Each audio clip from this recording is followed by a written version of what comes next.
All right, guys, welcome. Thank you very much for joining me here on IPO Market Watch. My name is Mike, and this channel does not focus just on IPOs. I say this for the new members, for the new viewers. And so if you want to subscribe, please consider hitting the subscribe button. This video is going to be about something very important that's coming up this Saturday. It is a meeting between top officials between the US and Iran. It's coming up this Saturday. This meeting is going to basically decide what's going to happen next, whether, okay, we reach a deal with Iran or Iran gets bombed overnight, the nuclear facilities. I'll tell you what I believe. I've already told you what I believe 2-3 weeks ago, but we'll talk about that. We're going to also look in this video about the tariffs, EU, China, an economist who has a really awesome guys, an awesome solution to solve and end the trade war between the US and China. Some things that can't ever come back to the US, and people need to understand that. And I say that because there are people in every country, not just the US, in every country, there are people, and regardless of the administration, there are people who are blind, and they just blindly follow their, whoever their favorite party is and their favorite politician. And whatever the politician says, they just accept it. Whatever the politician says, they just accept it. And they say, oh yeah, that's it. You have to question things. You have to do your own research, guys. Don't just listen blindly to anyone. We're going to look at that. I mean, there's some things that just can't come back to the US. So I'll give you a hint. Textile business, come on.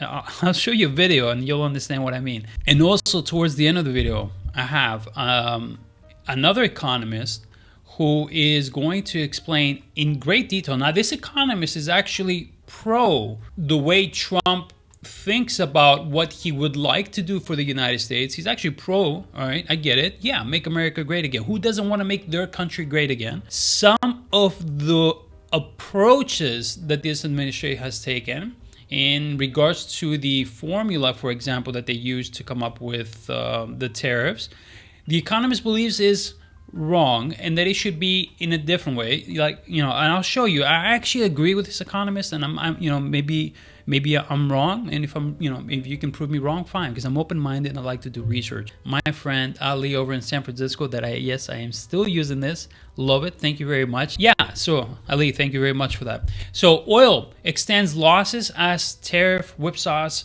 The oil price has gone down big time. With the oil prices sinking, so did the oil stocks, and there was the surprise news from OPEC 2-3 days ago that they're going to increase output. I was surprised by that too. I was really surprised. I thought they strategically maybe they would want to drive the prices up because that would be against what Trump wants, but yeah, so prices are going down in oil. For how long, I don't know, because the US and Iran will hold nuclear talks this Saturday. Now, this is very important. Mark that on your calendar if you want. I can tell you right now that my personal opinion is that the US and Iran will not reach a deal. That is because it's very hard. One example, it's very hard for Iran to trust President Donald Trump. It's very hard for them to trust this guy because they had reached a deal with the Barack Obama administration back in 2015. Mr. Trump is, to some degree, it says, solving a problem of his own making,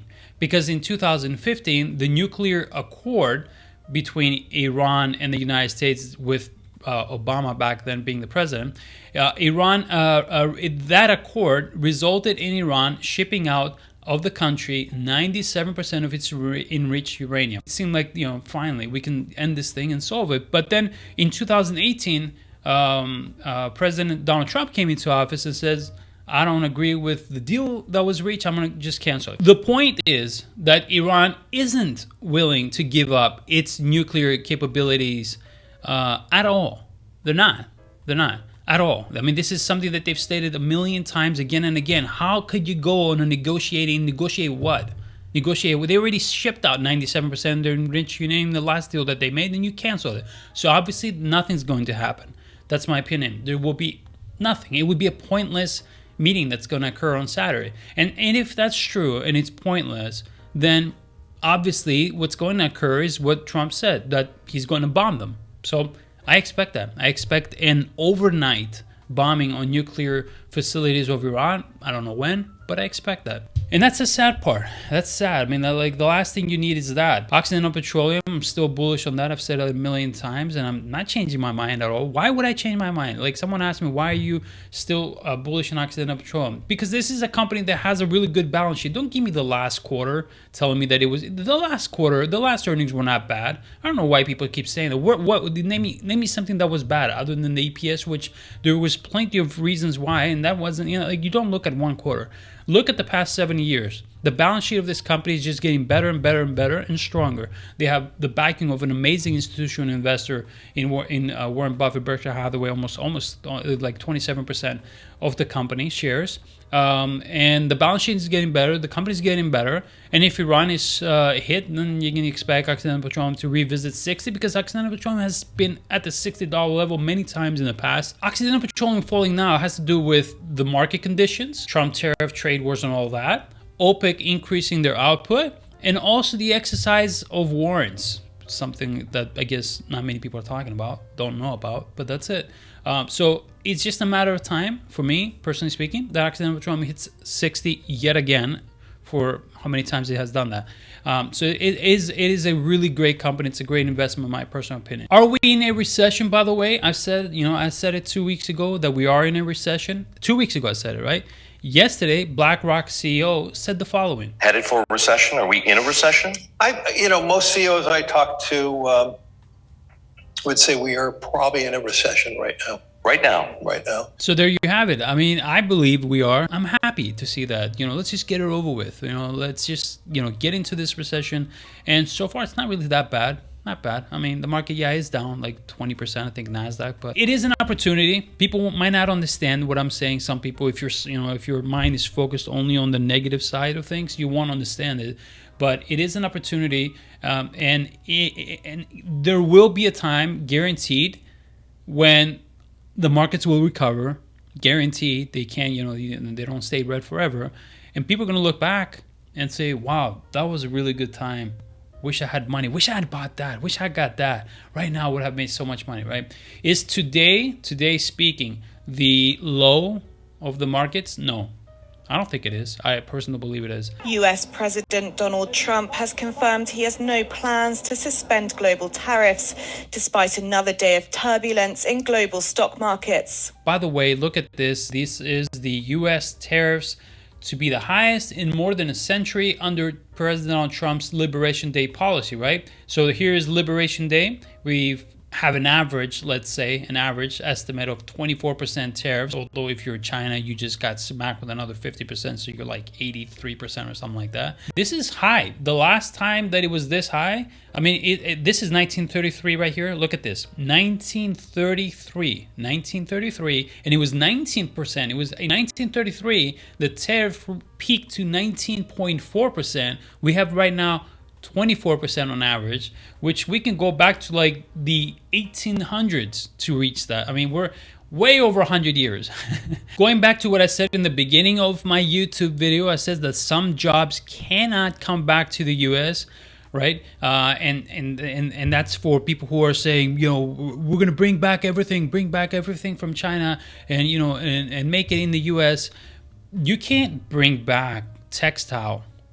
The textile industry, the shoe industry, and many other industries. They can't come back to the US because I don't think anyone in the US would want to do that kind of job. And then someone might say, right now, I can see someone thinking, we used to make, most of our clothes back in 1913. The U.S. wasn't importing clothes. They were made in the U.S. Back in 1913, you weren't buying every single week. You weren't buying every single trend you saw from a vlogger on YouTube. You weren't buying the latest Nike shoes, and you didn't look at your closet having 20 pairs of shoes and so on, 10 pairs of shoes. Back in 1913, you had one pair of shoes, and you wore them until your foot couldn't fit in it. Is there something wrong with working at a factory making textile clothing? No, there's no shame. There's no shame in work, right? As long as it's legal work and it's fine, there's no shame in that.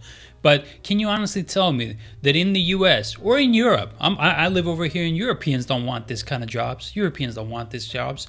They want, high-paying jobs. They want, to have a high-paying job to have their vacations and their investments and all that stuff. Your nice car and your nice home. If you work those kind of textile jobs, you're not going to have that. And who wants that? Let me know if I'm wrong. I think that some jobs will not come back. So what is going to happen with clothing in the US? What is going to happen with, I don't know, like if you have 83% tariff on China and what are you going to do? Move them over to Vietnam? 43%?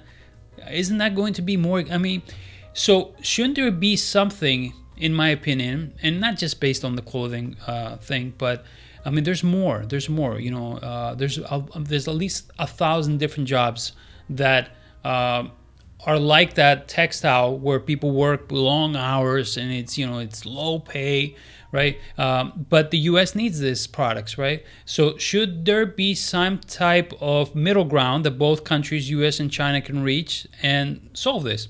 And there is. According to one economist, the middle ground should be commodities. How willing do you think China is to address their surplus if that is kind of the end goal of Trump's tariffs? I think that if the ask from the U.S. administration is simply, buy more commodities, do more purchases, et cetera, I think China would be very open to that. It doesn't require any type of restructuring. It just has to require sort of a short-term-ish agreement to narrow the trade deficit and make the numbers look better. I think that if all their problems went away from this administration, and that was all they were asked to do, they would be very interested in that type of deal. Let me know in the comment section below what you think about that. Now, here's an economist that, in my opinion, he nailed it. He explained it. In my opinion, I think, let me know in the comment section below. He nailed it. He explained it, how the current way of going about it to fix the U.S. economy, trade deficit, and all that stuff is a wrong approach, and how there is a much better way to it, or why. Let me explain. Let me show you why. Former Reagan economist, co-author of the Trump Economic Miracle. Arthur, welcome. So, this is one where the cause is just. We've got to change these unfair trading practices. There's no question about that. The idea of reciprocity sounded like a good idea. It's a trade deficit divided by imports. That's an odd way to calculate reciprocity charges. It's kind of like a 25% tax on the world economy. That's what troubles me. Well, the calculations are completely a ruse. They're wrong. They're bad calculations. We know what the tariffs are. We know what the non-trade. The trade deficit is not a problem. If you get people to bring their businesses back to the U.S., to load up their machines in Mexico, to drive them up over the border so they now employ Americans and not Mexicans. If you do that because we have good policies, that's called a Mexican trade surplus and a U.S. trade deficit. Trade deficits are capital surpluses. That's when you bring the capital home. So anything that says the trade deficit is bad is completely wrong. The U.S. needs a trade deficit because that's a capital surplus. When Reagan's tax cuts took effect on January 1st, 1983, the U.S. went into a huge trade deficit as the economy boomed beyond belief. Everyone was trying to invest in the United States, Larry. I thought reciprocity was to bring down the tariff rates, okay, not an odd formula that looks at imports through the lens of trade deficits. That's the problem I'm having with this. And you're totally right. That's exactly the way I thought of it too, Larry. And then I thought of it as manufacturing. And I looked at the manufacturing issue. And, when I look at manufacturing in the U.S. and how we've been losing it, it's not China's fault or the rest of the world's fault. We should be looking in the mirror. The problem, as Pogo said, it's us. If you look at the manufacturing states like Michigan, Illinois, Ohio, Pennsylvania, Indiana, Wisconsin, they're all the highest tax states in the nation. Who wants to locate a new factory in Detroit? No one. It's forced union. It's all these things. The taxes there are terrible. Reciprocity is the right thing to do. They should not tax our products more than we tax theirs. They shouldn't. Neither one of us should tax any of them at all. And let's just get on with the game and compete and get going. Yeah, I was in the Nixon White House when we put on the 10% surcharge and excluded foreign-made capital from the job development credit there, which was really protectionist. And you saw how the market collapsed. They did not withdraw it. Create better deregulation in the U.S., lower taxes, make it more attractive for companies outside of the US to say, wow, it is very attractive to set up a business in the US. Taxes are very low, or this and this and that, right? That's the way to go. Ronald Reagan's approach was very good. The economy did very well. Maybe we need to look at that and study that more. I don't know. Let me know in the comment section below what you think. My personal opinion, I hate making predictions because, like Warren Buffett said, predictions are for fools.